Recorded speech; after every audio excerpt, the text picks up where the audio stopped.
This is Mani from bsc2nse.com. So in this video, I'm going to be sharing my perspectives on how good companies can grow exponentially, especially over a period of 10 years, 20 years. It's very interesting as an investor to know how you see some of these companies. So I'll go through a few of these points and my understandings of what I've tracked markets over the last 10-15 years. So before I proceed any further, I just want to quickly mention that this book, Art of Stock Investing, is available free of cost in PDF format and bsc2nse.com. And if you read and like the book and you would want a physical copy, you can order the same from Amazon. So PDF format of the book is available in bsc2nse.com, and if you like the book, then the physical copy is there in Amazon. So coming back to this video, so I'm going to give up some basic examples as to what I look for in a company before I invest. Whether the company will do well over the next 10 to 20 years and what kind of growth can I expect. So typically the number one point that I've put today is that when a product or commodity is a luxury today, and if it becomes affordable and necessary over the next 10-20 years, then that product actually grows 10x, 20x just in terms of the number of people using it. Okay, for example, I've just highlighted here some of the products over the last 10-20 years, like Horlicks, beverages like Coke, you have AC, you have car and telecom industry. If you see, so AC was a luxury 20 years back. AC is still a luxury today because still it has not reached every household in India. Similarly, cars was a luxury 10-20 years back, was a really luxury product. But today it's not as much of a luxury product. Today most of the households in the cities have it. Most even in tier 2, tier 3 cities also, cars are pretty common. But maybe it has not reached every household, but it's pretty common.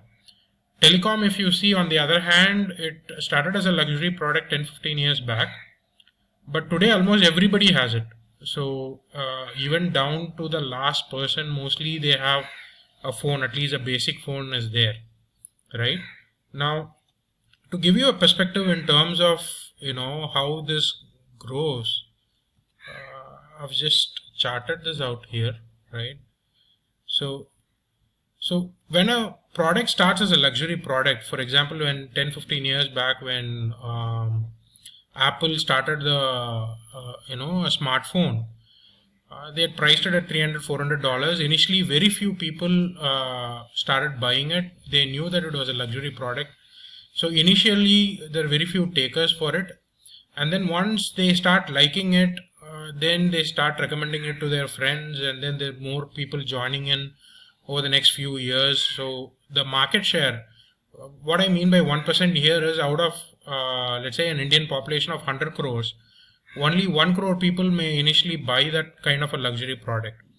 And if the product is really good and useful, then over a period of time, more and more people start adopting it. Then it becomes 3%, then it becomes 10%, 20%. So while the target audience grows from 1% to 20%, then the company automatically has a chance to grow 20 times in revenues and 20 times in probably in profits as well, right? So as they start producing for more and more people, then they're able to save on a lot of cost as well. Now, eventually when the product reaches 40% of the population and then 65% of the population, it can take, all this can take up to 10-20 years for any company's product to reach to a wider audience. So eventually when that happens, when you are an investor in a company which is now being used by only 1% of the people or 3% of the people, and over the next 10-20 years, if it grows to 65% of the broader population, then the company has grown 30 times in terms of just the target audience. And by that time, they may also launch more and more products, find more ways to generate revenue. So you have, and the price also may go up a little bit, and that way the company has the capability to grow even 50 times to 100 times in a period of 20 years. So that's what I mean. This is a perspective again. Before you invest in a company, do you understand what the company makes, what the company sells, what generates revenue for the company, and how do you as an investor see the possibility of a company growing 50x, right? So this is very important for an investor before you choose a company to invest. Right now, I wouldn't be too optimistic on telecom because it has already reached literally everybody, right? So now the competition is going to be that much more tighter. So as an investor, I'm not feeling too enthusiastic to invest in a telecom sector. Rather, car, automobile, two-wheeler, car is still a luxury. There's still more people, who can come and buy a car. The price of a car probably stays the same. For example, Maruti 800, 10-15 years back was 2 lakh rupees. Still today also you can buy the cheapest car for around 3 lakh rupees, right? So gradually as the salary income goes higher and higher, more people in the rural India also will be able to buy more and more cars. So there's still some growth left in car. AC, definitely there's scope for improvement where a lot more people can buy AC. Similarly, AC was also only 20,000 10-15 years back. Today also you can get the lowest AC for 25,000, 30,000 starting price. Now, the second point here is that the cost of raw materials does not increase by much. So the product price doesn't necessarily go up by much. Examples are AC, car, even Horlicks for that matter. 20 years back, a small bottle might have been 100 rupees. Today also it's probably almost the same or just a touch higher.